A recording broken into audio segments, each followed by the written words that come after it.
উদয়পুরের ঘটনাটা সবাই জানলে তো? কিছুদিন আগে নিউজ সূত্রে খবর যে রাহুল ছেলেটা নাকি 20 বছরের জেল হয়েছে তার সাজা। আসলে কি সে দোষী না নির্দোষ?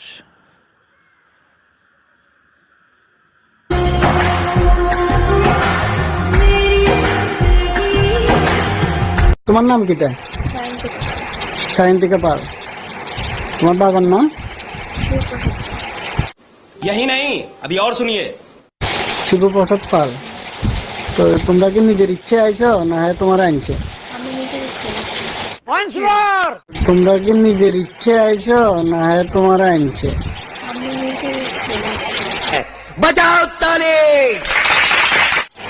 তুমি নিজের ইচ্ছে আইছো? হ্যাঁ তোমার কোনখান থেকে আনছে?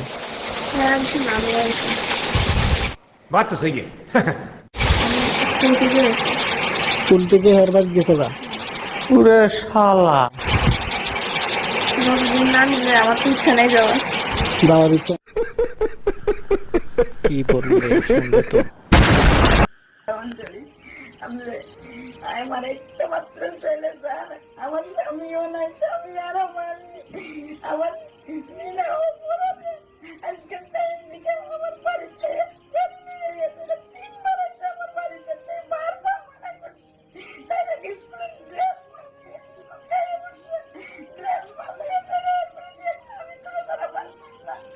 তুই আমার ভিডিওটা প্রচুর পরিমাণে শেয়ার করা হোক যেন ওর ফ্যামিলি বাঁচতে পারে, প্রতিবাদ হোক।